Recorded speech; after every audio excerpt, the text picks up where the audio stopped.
Hello दोस्तों, स्वागत है इस वीडियो में। खान सर के इस नोट्स को हम लोग कवर करेंगे जो बायोलॉजी है। आज का चैप्टर है कोशिका।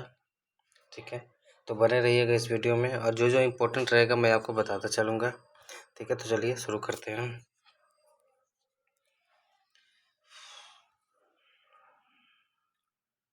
देखिए, सजीवों का अध्ययन जो विज्ञान कहलाता है, जो विज्ञान के जनक अरस्तु है।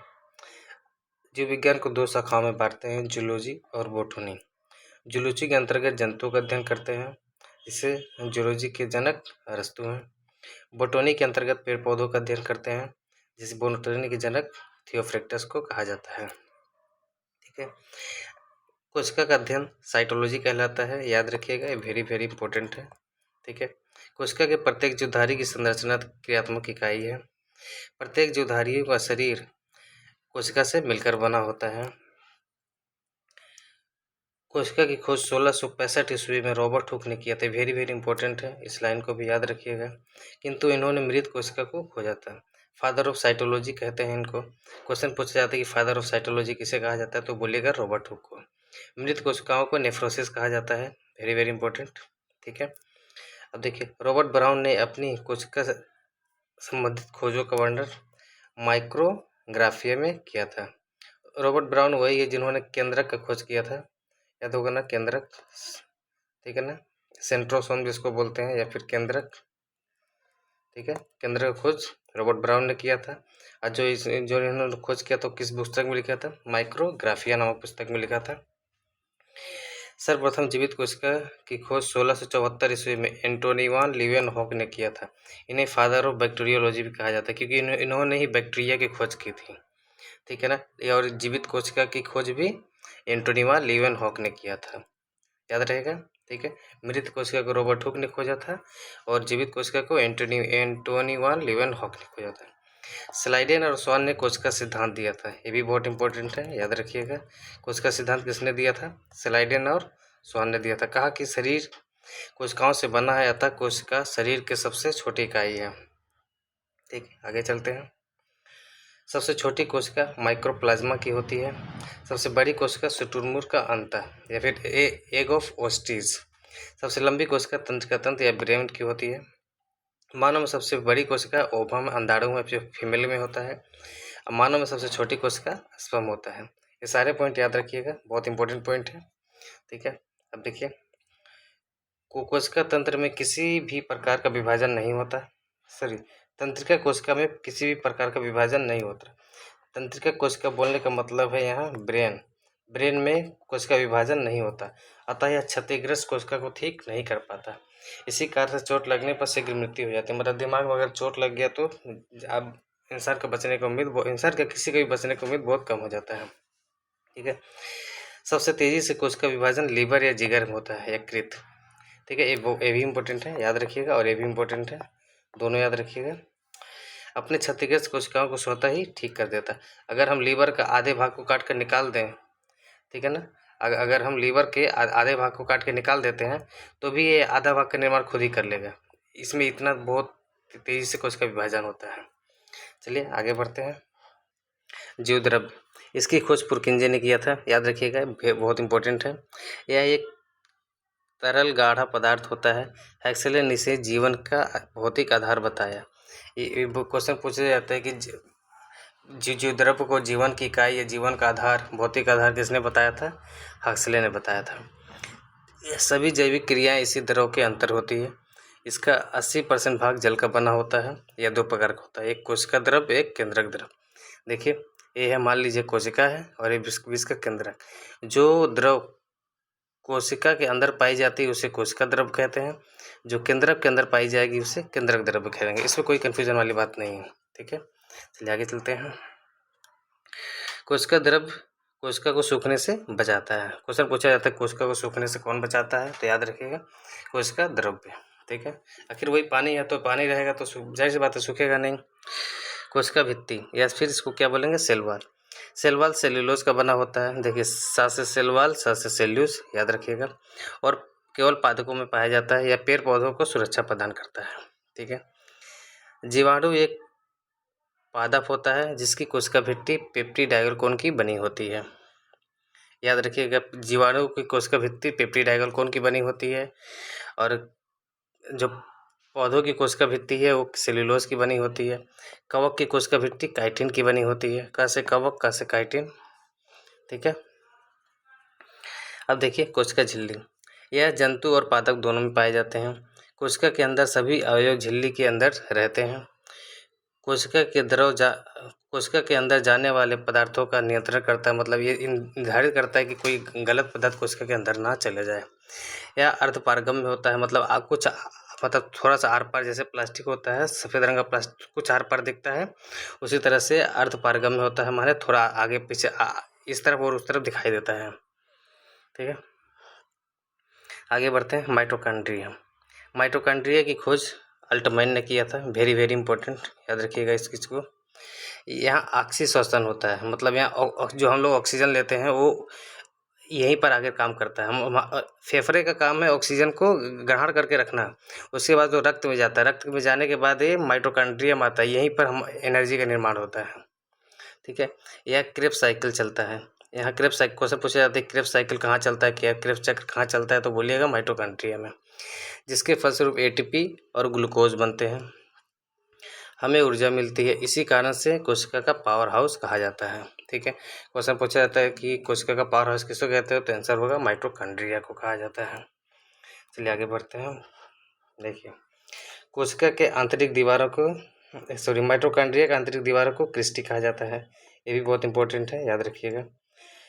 अंतः प्रादप्य जालिका या फिर इंडोप्लाज्मिक रेटिकुलम ईआर बोलते हैं, या कोशिका के अंदर आंतरिक सहायता करता है। आंतरिक सहायता हमारी इसको कोशिका का कंकाल भी कहते हैं, जो हड्डी कोशिका को गोल रखने में आंतरिक सहायता में मदद करता है। अतः इसे कोशिका का आंतरिक कंकाल कहा जाता है। यह दो प्रकार का होता है। ठीक है, पहला देखिए, एक होता है स्मूथ इंडोप्लाज्मिक रेटिकुलम, जिसको चिकनी बोलेंगे। एक होता है रफ इंडोप्लाज्मिक रेटिकुलम, जिसको खुरदरा बोलेंगे। जो चिकनी वाले पार्ट होता है, यहाँ से कार्बोहाइड्रेट और फैट का निर्माण होता है। जो खुरदरा वाला पार्ट होता है, इसमें राइबोसोम होता है। अब राइबोसोम हो तो किस चीज़ का निर्माण होगा, प्रोटीन का निर्माण होगा, जाहिर सी बात है। एक क्वेश्चन याद रखिएगा, बहुत बार पूछा जाता है।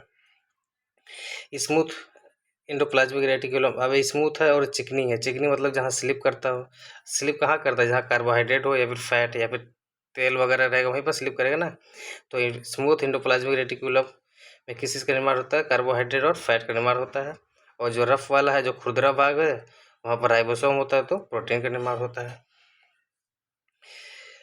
राइबोसोम यह कोशिका के अंदर का सबसे बड़ा सबसे छोटा अंग होता है। क्वेश्चन बहुत बार पूछा गया कि कोशिका के अंदर सबसे छोटा अंग कौन सा है। ठीक है, यह प्रोटीन का निर्माण करता है, अतः इसे प्रोटीन की फैक्ट्री भी कहते हैं। ये बहुत बार पूछा गया कि प्रोटीन की फैक्ट्री किसे कहते हैं, याद रखिएगा। और याद रखिएगा कि राइबोसोम की खोज किसने किया था, पलाडे ने किया था। राइबोसोम की खोज पलाडे ने किया था। ठीक है, याद रहेगा। यह राइबोसोम दो तरह का होता है, एक होता है 70S राइबोसोम, एक होता है 80S राइबोसोम। 70S राइबोसोम यह हल्का होता है, प्रोकैरियोटिक कोशिकाओं में पाया जाता है। ठीक है, अब देखिए 80S राइबोसोम यह भारी होता है और यूकैरियोटिक कोशिकाओं में पाया जाता है। यह इसका मतलब हो गया सेडिमेंटेशन कोएफिशिएंट। ठीक है, गोल्गी बॉडी देखिए, इसकी खोज कैमिलो गोल्गी ने किया था। जैसे वो गोल्गी बॉडी, तो कैमिलो गोल्गी ने इसकी खोज की थी, माने उसी के नाम से है, उन्होंने ही नामकरण भी किया है। यह पदार्थ का परिवहन करता है, अर्थात यातायात में सहायता करता है। ठीक है, याद रखिएगा, यातायात प्रबंधक किसको बोलते हैं, या पदार्थों के परिवहन में सहायता कौन करता है, तो बोलिएगा गोल्गी बॉडी। ठीक है, चलिए आगे बढ़ते हैं। सेंट्रोसोम यह कोशिका का विभाजन करता है, यह मस्तिष्क में नहीं पाया जाता है। क्वेश्चन पूछा था कि सेंट्रोसोम का काम क्या है, तो बोलिएगा कि विभाजन करना, मस्तिष्क में नहीं पाया जाता। जिस कारण से तंत्रिका कोशिका में विभाजन नहीं होता, यह केवल जंतु कोशिकाओं में पाया जाता है। ठीक है, सेंट्रोसोम का खोज याद रखिएगा किसने किया था, बोबेरी ने इसका खोज किया था। किसने, बोबेरी ने। सेंट्रोसोम का खोज बोबेरी ने किया था। पादप कोशिकाओं में कोशिका विभाजन सेल प्लेट में होता है। ठीक है, जो पौधे होते हैं उनमें कोशिका विभाजन सेल प्लेट के द्वारा होता है, लेकिन जो जंतु होते हैं उनमें कोशिका विभाजन सेंट्रोसोम के द्वारा होता है। सेंट्रोसोम की खोज बोबेरी ने किया था। चलिए लाइसोसोम यह कोशिका के अंदर पाचन का काम करता है। ठीक है, लाइसोसोम का कार्य बहुत बार पूछा गया है कि लाइसोसोम का क्या काम होता है, तो कोशिका के अंदर पाचन का कार्य करता है। इसके अंदर जल अपघटक एंजाइम पाया जाता है या फिर इलेक्ट्रोलाइटिक एंजाइम पाया जाता है, जो जहर का काम करता है, जो कोशिका को मारने का काम करता है, कोशिका को पाचन करने का काम करता है। कोशिका के अंदर कोई अंग यदि काम नहीं करता तो यह उस अंग को नष्ट कर देता है। ठीक है, यह पूरी कोशिका कार्य नहीं करती। जब पूरी कोशिका कार्य नहीं करती तो यह कट जाता है, कट क्या समझ लीजिए फट जाता है, क्योंकि ये भी एक पतली सी झिल्ली के अंदर रहता है, तो यह फट जाता है, जिससे पूरी कोशिका नष्ट हो जाती है। इसे आत्महत्या की हथेली या फिर एटम बम भी कहा जाता है। इसकी खोज किसने किया था? डी डुबे। आत्महत्या है, आत्महत्या तो डुबकी आत्महत्या करेंगे, तो याद रखिएगा आत्महत्या डी डुबे ने किया था। आरबीसी के अंदर लाइसोसोम नहीं पाया जाता, अतः आरबीसी मरने के बाद स्प्लीन में पाया जाता है, जिस कारण से एप्सिलिन को आरबीसी का कब्रगाह कहा जाता है। देखिए, जो लाइसोसोम होता है अगर ब्लड में पाया जाएगा तो हमारे शरीर में कहीं भी जाकर ब्लड मर जाएगा, और अगर मर जाएगा तो वहाँ जाम हो जाएगा, है ना, ब्लड जाम हो जाएगा तो व्यक्ति की मृत्यु हो जाएगी। इसलिए जो आरबीसी में लाइसोसोम नहीं पाया जाता, और लाइसोसोम कहाँ पाया जाता है? स्प्लीन में पाया जाता है, क्योंकि यहीं पर आरबीसी की मृत्यु होती है, इसीलिए इसको आरबीसी का कब्रगाह भी कहा जाता है। ठीक है, देखिए केंद्रक खोज किसने किया था? रॉबर्ट ब्राउन ने किया था। ठीक है, केंद्रक की खोज रॉबर्ट ब्राउन ने किया था। यह कोशिका का नियंत्रित करता है, इसे कोशिका का दिमाग भी कहते हैं। यह 80% प्रोटीन का बना होता है। ठीक है, अब देखिए रसधानी, यह जल को संचित या स्टोर करके रखता है। जंतुओं में छोटा होता है, पादपों में बड़ा होता है। लवक, पादपों का यह सबसे बड़ा कोशिकांग होता है। क्वेश्चन बहुत बार पूछा गया है कि पादप में सबसे बड़ा कोशिका का अंग कौन सा होता है, तो बोलिएगा लवक। यह केवल पादपों में पाया जाता है। 3 प्रकार के होते हैं। पहले देखिए लवक, पहला हो गया क्लोरोप्लास्ट, दूसरा ल्यूकोप्लास्ट, तीसरा क्रोमोप्लास्ट। ये क्लोरोप्लास्ट यह भोजन का निर्माण करता है, यह पत्ती और तने में पाया जाता है, क्योंकि वहीं पर क्लोरोफिल पाया जाता है, इसलिए वहीं पर पाया जाता है। और क्या काम करेगा? भोजन का निर्माण करेगा। ल्यूकोप्लास्ट यह भोजन का संग्रह करता है, जड़ या फलों में पाया जाता है।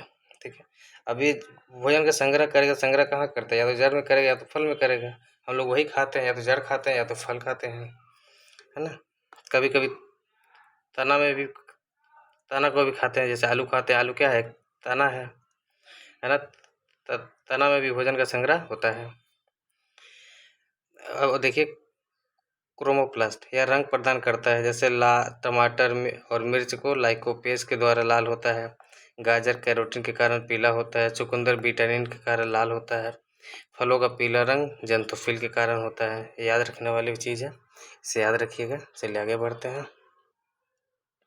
अब देखिए जंतु कोशिका और पादप कोशिका, इसमें ऐसा कौन सा चीज़ है जो जंतु कोशिकाओं में पाई जाती है और जो पादप कोशिकाओं में पाई जाती है, और कुछ ऐसी चीज़ें हैं जो दोनों में पाई जाती हैं।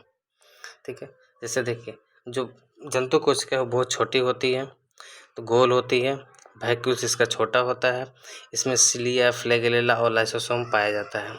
सिलिया और फ्लैगेला कोशिका को एक जगह से दूसरी जगह जाने में मदद करता है। ये भी क्वेश्चन बहुत बार पूछा गया कि कोशिका को एक जगह से दूसरी जगह ले जाने में कौन मदद करता है, तो या फिर कोशिका का परिवहन किसके द्वारा होता है, तो सिलिया और फ्लैगेला के द्वारा होता है। ठीक है, अब देखिए पादप कोशिका, ये बहुत बड़ा होता है, चौकोर होता है, वैक्यूल्स इसका बहुत बड़ा होता है, क्योंकि इसे बहुत ज़्यादा पानी की ज़रूरत पड़ती है जमा करके।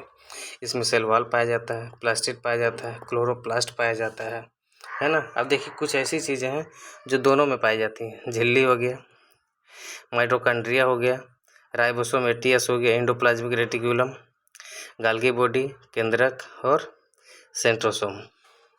ठीक है, देखिए कोशिका 2 प्रकार की होती है, एक प्रोकैरियोटिक और एक यूकैरियोट।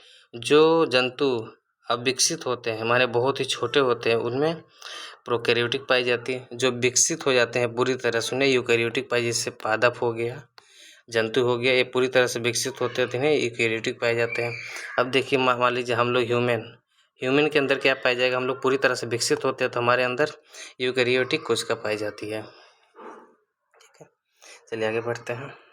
देखिए प्रोकैरियोटिक, इसमें कोशिकाओं के सभी अंग नहीं पाए जाते, अतः इसे प्रारंभिक कोशिका भी कहते हैं। इसमें कोशिका झिल्ली, राइबोसोम, 70S पाया जाता है तथा शेष अंगों का अभाव देखा जाता है। यूकैरियोटिक ये पूरी तरह से विकसित होती है। इसमें कोशिका के सभी अंग पाए जाते हैं। 80S राइबोसोम पाया जाता है। पादप कोशिकाओं का आकार चौकोर होता है। इसके अंदर बहुत बड़ा अंग प्लास्टिड होता है। पादप कोशिकाओं में सबसे बड़ा अंग प्लास्टिड होता है, याद रखिएगा, ये तो अभी थोड़ी देर पहले ही बताए थे। वैक्यूल्स बड़ा होता है क्योंकि पानी ज़्यादा इसको जमा करके रखना पड़ता है। इसमें क्लोरोफिल पाई जाती है। क्लोरोफिल का मतलब इसमें भोजन के निर्माण ये खुद करते हैं। जंतु कोशिकाएं गोल होती है। इसके अंदर सबसे बड़ा अंग केंद्रक होता है, मतलब हम लोग के अंदर जैसे जो ह्यूमन बॉडी है इसके अंदर जो कोशिका पाई जाती है उसमें सबसे बड़ा अंग केंद्रक का होता है।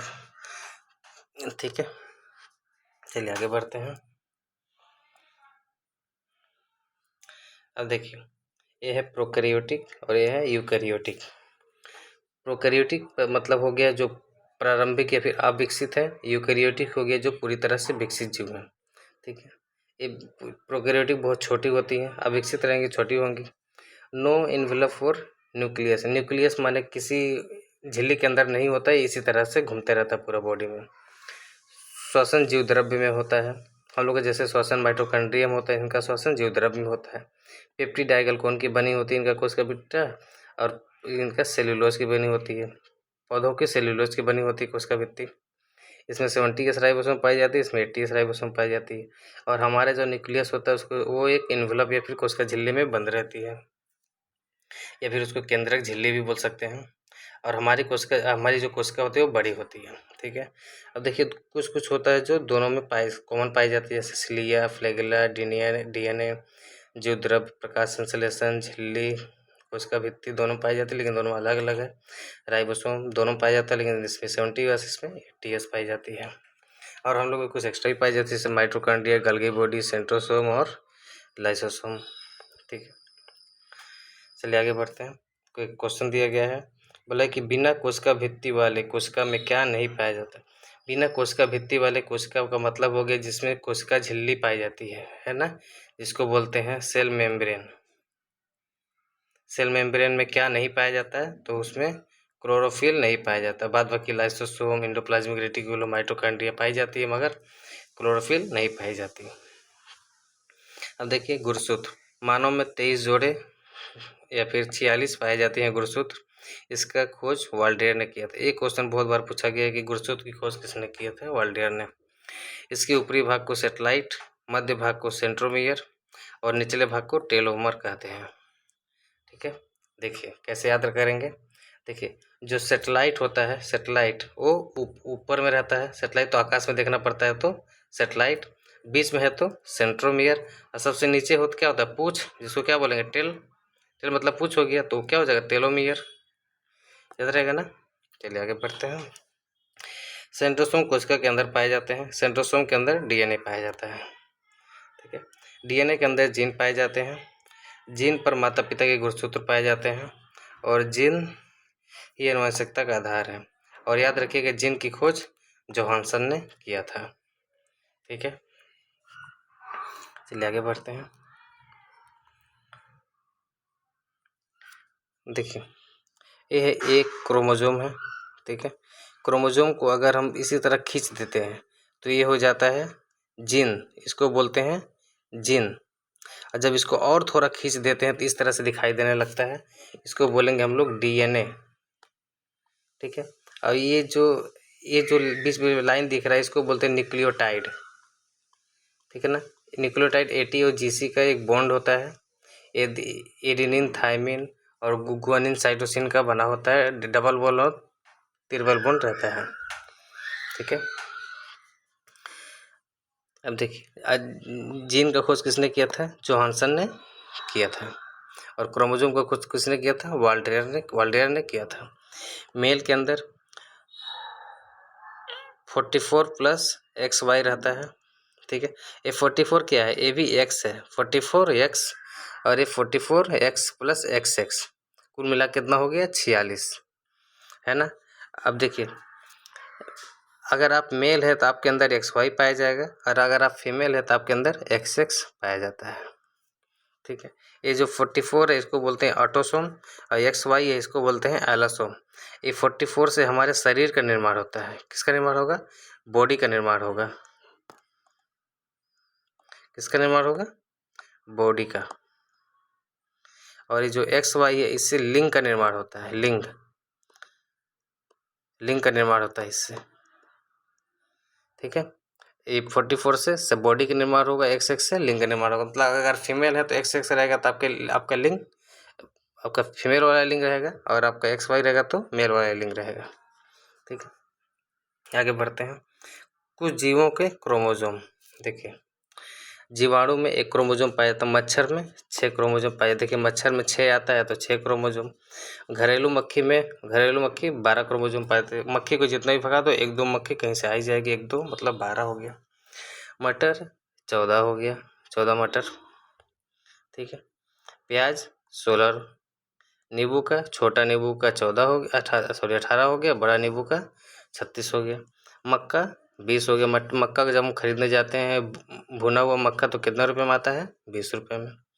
मटर टमाटर 24, मेढक 26, बिल्ली 38। बिल्ली के सामने जब कोई जीव जंतु कुछ भी आता है तो बिल्ली हटती नहीं है, अड़ जाती है तो 38। चूहा 40, खरगोश 4-4 या 44, मानव 46 तो जानते हैं। आलू, चिम्बाकू और तंबाकू का 48 होता है, तीनों का एक साथ। घोड़ा 6-4 64 अपन। ठीक है, कुत्ता 78, कबूतर 80 होता है। सबसे ज़्यादा टेरिडोफाइट्स में होता है 1600, इसको याद रखिएगा। ठीक है, केंद्रक अम्ल या फिर न्यूक्लिक एसिड। न्यूक्लिक एसिड 2 प्रकार के होते हैं, DNA और RNA। Deoxy ribo nucleic acid, यह कोशिका के अंदर केंद्रक, माइकोप्लाज्मा और क्लोरोप्लास्ट में पाया जाता है। ठीक है, इसकी श्रृंखला पॉलीन्यूक्लियोटाइड कहते हैं। DNA न्यूक्लियोटाइड का एक बहुलक है। DNA में फास्फोरस तत्व पाया जाता है। क्वेश्चन ये बहुत बार पूछा जाता है कि DNA में कौन सा एलिमेंट या तत्व पाया जाता है, तो कौन सा? फास्फोरस पाया जाता है। ठीक है, देखिए, DNA का पहला अवलोकन कार्ल्सबर्ग ने किया था। DNA का प्रयोगशाला हरगोबिंद ने देखा था। माने सबसे पहले DNA को देखने वाला कौन था? हरगोबिंद खुराना। या फिर DNA का संश्लेषण किसने किया था? हरगोबिंद खुराना ने, जिसके लिए इन्हें 1978 में नोबेल प्राइज दिया गया था। DNA की संरचना डबल स्टैंडर्ड या फिर डबल हेलिक्स मॉडल किसने दिया था? वाटसन एंड क्रिक ने। देखिए, ये डबल है तो डबल 2 व्यक्ति रहेंगे, वाटसन एंड क्रिक ने किया था, जिनके कारण इन्हें 1962 में नोबेल प्राइज दिया गया था। ठीक है, एडेनिन और थायमिन डबल हाइड्रोजन बॉन्ड रहते हैं। गुआनिन और साइटोसिन में ट्रिपल हाइड्रोजन बॉन्ड रहते हैं। देखिए, AT याद रखिएगा, AT और GC जल्दी नहीं भूलेंगे। एडेनिन और थायमिन के बीच डबल बॉन्ड तो A डबल बॉन्ड T और G double triple bond C। Adenine, thymine, guanine और साइटोसिन होते हैं। अनुवांशिक गुण का वाहक DNA होता है, मतलब DNA से ही माता पिता के लक्षण बच्चों में आते हैं। DNA अनुक्रम में DNA को चिन्हित करने की प्रक्रिया को एनोटेशन कहते हैं। ठीक है, प्रोटीन की जानकारी प्रदान करने वाले DNA के भाग को जीन कहते हैं। DNA में नाइट्रोजन बेस थायमिन होता है। एक क्वेश्चन याद रखिएगा, बहुत बार पूछा गया, नाइट्रोजन बेस क्या है? थायमिन है। भारत में DNA फिंगरप्रिंट हैदराबाद में है, बहुत बार पूछा गया है। इसका उपयोग आपराधिक मामलों में गुत्थियां सुलझाने के लिए किया जाता है। तकनीक से व्यक्ति के जैविक अंश तथा रक्त, बाल, लार, नाखून, कोशिका स्रोतों के द्वारा DNA की पहचान की जाती है। ठीक है, देखिए, अब देखिए RNA, इसकी संरचना सिंगल स्टैंडर्ड की होती है, मतलब सिंगल होती है। देखिए, सिंगल है, इसमें राइबोस शुगर पाया जाता है। नाइट्रोजन बेस के रूप में एडेनिन, गुआनिन, साइटोसिन होता है, किंतु थायमिन के स्थान पर यूरेसिल पाया जाता है। ठीक है, थायमिन के स्थान पर इसमें यूरेसिल रहता है और इसमें थायमिन ही पाया जाता है DNA में। यह प्रोटीन का संश्लेषण में सहायता करता है। यह 3 प्रकार का होता है, mRNA, tRNA और rRNA। ठीक है, अब तीनों का काम देख लेते हैं। mRNA अमीनो एसिड का आवश्यक पहचान करना, उन्हें एक क्रम में सजाता है तथा प्रोटीन संश्लेषण में क्षार इवेंट में mRNA का निर्माण करता है। देखिए, जब हम लोग खाना खाते हैं तो हम लोग अमीनो एसिड भी अंदर जाता है, तो उसका जो मैसेंजर होता है वो बताता है कि अमीनो एसिड आ चुका है। उसके बाद transfer RNA tRNA amino acid का परिवहन, मतलब जब ये मैसेज दे दिया तो ये क्या करेगा, ट्रांसफ़र करेगा अमीनो एसिड को। अब देखिए आरएनए या फिर राइबोसोम, ये अब ट्रांसफ़र कर दिया तो किसके पास आ गया, राइबोसोम आरएनए के पास। ये क्या काम करेगा, प्रोटीन का निर्माण करेगा। हमारे शरीर में 10 अमीनो एसिड पहले से मौजूद होते हैं और 10 हम लोग भोजन के माध्यम से बाहर से प्राप्त करते हैं। टोटल हो गया 20 अमीनो एसिड, और 20 अमीनो एसिड मिलकर ही एक प्रोटीन का निर्माण करते हैं। ठीक है। डीएनए से आरएनए बनने को ट्रांसक्रिप्शन कहते हैं। आरएनए से पुनः डीएनए बनने को रिवर्स ट्रांसक्रिप्शन कहते हैं।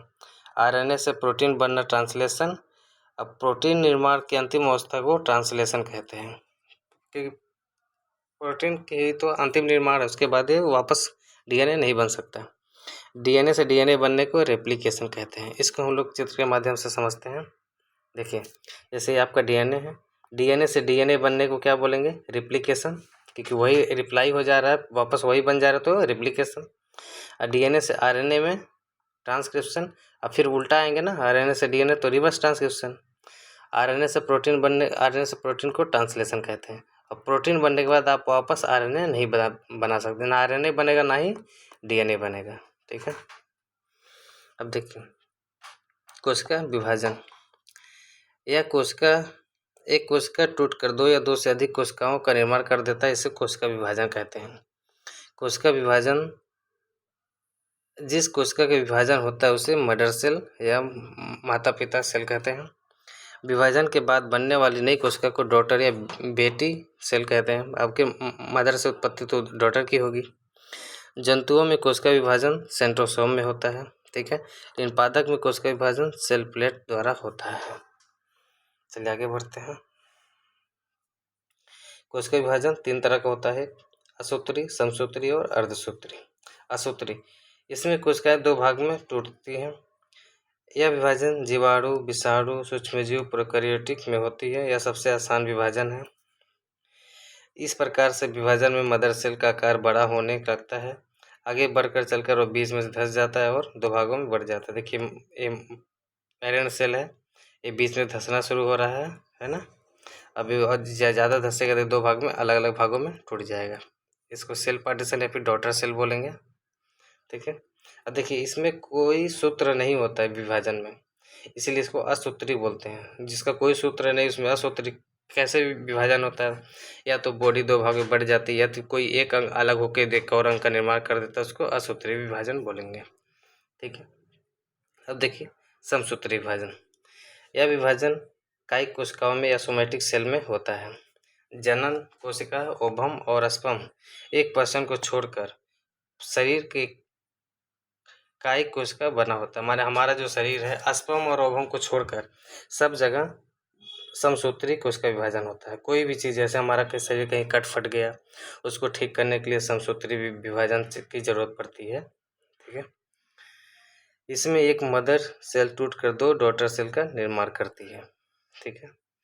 दोनों ही डॉटर सेल में क्रोमोसोम समान रहते हैं, अतः इसे समसूत्री विभाजन कहते हैं। एक कोशिका टूटकर 2 कोशिका का निर्माण करती है और दोनों में सब कुछ समान समान होता है, इसलिए इसे समसूत्री विभाजन बोलेंगे। ठीक है। यह 5 अवस्थाएं पाई जाती हैं। पहला अवस्था है इंटरफेस, प्रोफेस, मेटाफेस, एनाफेस, टेलोफेस। देखिए, ये सबसे महत्वपूर्ण अवस्था है इंटरफेस। यह सबसे बड़ी अवस्था है। क्वेश्चन बहुत बार पूछा गया कि सबसे बड़ी अवस्था कौन सी होती है। कौन सी होती है? इंटरफेस। डीएनए का निर्माण होता है, तरह क्रोमोसोम अलग हो जाते हैं। प्रोफेस, यह स्पिंडल फाइबर का निर्माण प्रारंभ करता है तथा कोशिका विभाजन हो जाता है। मेटाफेस, स्पिंडल फाइबर का निर्माण पूर्ण हो जाता है। अध्ययन की सुविधा के अनुसार यह सबसे महत्वपूर्ण अवस्था है। और यह एनाफेज, यह सबसे छोटी अवस्था है। इसमें क्रोमोसोम तथा कोशिका के अंग ध्रुव की ओर चले जाते हैं। टेलोफेज, यह सबसे अंतिम अवस्था है। इसमें कोशिका विभाजन का कार्य पूर्ण हो जाता है, कोशिका के सभी अंग आ चुके होते हैं, स्पिंडल फाइबर गायब हो जाता है और कोशिका विभाजन कंप्लीट हो जाता है। ठीक है, इसको याद करने का ट्रिक है इफ मैट। अगर आपको याद करना हो तो क्या हो जाएगा, interphase, prophase, metaphase, anaphase, telophase, इफ मैट। ठीक है, कोशिका में होने वाले निरंतर टूट-फूट की भरपाई समसूत्री विभाजन द्वारा होता है। मतलब कोई भी शरीर कट फट गया तो किसके द्वारा पूरी होगी, समसूत्री विभाजन के द्वारा पूरी होती है। अगला देखते हैं, छिपकली या चूहा के पूछ समसूत्री विभाजन द्वारा दोबारा आते हैं। कोशिका में होने वाले निरंतर टूट-फूट की भरपाई समसूत्री विभाजन द्वारा होती है। छिपकली या चूहा पूछ समसूत्री विभाजन द्वारा निकल जाती है दोबारा। अब देखिए अर्धसूत्री विभाजन, इस पर ध्यान दीजिएगा। अर्धसूत्री यह विभाजन केवल जनन कोशिकाओं या स्पर्म या ओवम में होता है। मतलब जैसे मेल का स्पर्म हो गया और ओवम का फीमेल का ओवम हो गया, स्पर्म और ओवम मिलकर एक बॉडी का निर्माण करते हैं। मतलब आधा मेल और आधा फीमेल के, इसलिए अर्धसूत्री विभाजन हो गया। ये आधा आधा पार्ट होता है, दोनों का आधा आधा मिलन होता है तो अर्धसूत्री विभाजन। इसमें क्रोमोसोम की संख्या घटकर आधी हो जाती है। एक मात्र कोशिका 4 पुत्री कोशिकाओं में बढ़ जाती है। इसमें क्रॉसिंग ओवर की घटना होती है। इसमें प्रोफेज अवस्था की घटना होती है। प्रोफेज अवस्था सबसे बड़ी घटना है। ठीक है, देखिए जैसे ये मेल पार्ट हो गया और ये फीमेल हो गया। मेल में 44X पाई जाती है और 2XY पाई जाती है। फीमेल में 44XX और 2XX अलग होता है। ये जो 44 है इसको क्या बोलेंगे, ऑटोसोम, जिसपे शरीर का निर्माण या बॉडी का निर्माण होता है। और इससे ऑलोसोम, इससे क्या होता है, लिंग का निर्माण, मेल या फीमेल, इसी से पहचान होता है, इससे और इससे लिंग का निर्माण। और ऑटोसोम से बॉडी का निर्माण होता है। देखिए जो 44 है इसे यहाँ 22 में यहाँ मिल गया, और जो फीमेल का 22 ऑटोसोम यहाँ आ गया, तो एक बॉडी का निर्माण हो गया। अभी लिंग का निर्माण बाकी है, तो ऑलोसोम से एक और यहाँ का ऑलोसोम से एक, 2 यहाँ हो गया, 44 2 46 हो गया, तो एक बच्चे का निर्माण हो जाता है। ठीक है, अगर यही ऑलोसोम XX मिल जाती है तो लड़की का निर्माण होती है, XY मिल जाता है तो लड़के का निर्माण होता है। ठीक, क्रोमोसोम में कलर ब्लाइंडनेस में X क्रोमोसोम प्रभावित होता है। X क्रोमोसोम के कारण ही इंसान कलर ब्लाइंडनेस का शिकार हो जाता है। ठीक है, और इसका कोई इलाज नहीं है, कलर ब्लाइंडनेस का कोई इलाज नहीं होता है। अब क्रोमोसोम के कम या ज़्यादा होने के कारण जो बीमारी होती है उसको बोलते हैं सिंड्रोम। कौन सा सिंड्रोम, वो अलग बात है। क्रोमोसोम में होने वाले अनियमितता को सिंड्रोम कहते हैं। इसी कारण शरीर में असामान्य लक्षण होते हैं। जैसे देखिए पहला नंबर हो गया टर्नर सिंड्रोम। इसमें क्रोमोसोम की संख्या 45 हो जाती है। मतलब होना चाहिए सब 46, लेकिन हो गया कितना, 45। ठीक है, यह केवल स्त्रियों में पाई जाती है। इसमें स्त्रियों का शरीर अविकसित होता है तथा उसमें बांझपन देखा जाता है। ठीक है, बांझपन देखा जाता है क्योंकि जब 45 हो जाती है मतलब एक कम हो जाती है 46 से, तो इसको क्या बोलेंगे, टर्नर सिंड्रोम। क्लिनीफेल्टर, ये संख्या, इसमें संख्या बढ़कर 47 हो जाती है। यह केवल पुरुषों में पाई जाती है और पुरुष नपुंसक हो जाते हैं, माने उसके अंग कम विकसित होते हैं। ठीक है, अगला देखिए डाउन सिंड्रोम। क्रोमोसोम की संख्या बढ़कर 47 हो जाती है। यह मेल या फीमेल दोनों में हो सकता है। शरीर में बेडौल हो जाता है। जीभ और होठ मोटा हो जाता है। मनुष्य मंदबुद्धि हो जाता है। व्यक्ति को क्या बोलते हैं, मंगोलाइड। क्वेश्चन पूछा था किस सिंड्रोम के कारण व्यक्ति मंगोलाइड हो जाते हैं, याद रखिए डाउन सिंड्रोम के कारण। ठीक है, आगे बढ़ते हैं। देखिए पटाउ सिंड्रोम, इसमें क्रोमोसोम की संख्या 47 हो जाती है। यह मेल फीमेल दोनों में हो सकता है। एक व्यक्ति मंदबुद्धि होता है तथा ऊपर की ओर कटा हुआ रहता है। आप देखेंगे बहुत व्यक्ति को नाक के नीचे जो ऊपर वाला होठ होता है वो थोड़ा सा बीच में फट जाता है, वो किसके कारण होता है, पटाउ सिंड्रोम। मेल या फीमेल दोनों में होता है। वायरस जो है कोशिका सिद्धांत का पालन नहीं करता, इस चीज़ को याद रखिएगा। वायरस किसी भी कोशिका सिद्धांत का पालन नहीं करता, क्योंकि वायरस जो है बाहर रहता है तो मृत अवस्था में रहता है, और किसी भी शरीर के अंदर जाता है तो जीवित अवस्था में पाया जाता है। उम्मीद है आपको वीडियो पसंद आया होगा। कृपया लाइक और सब्सक्राइब जरूर कीजिएगा। धन्यवाद, मिलते हैं अगले वीडियो में।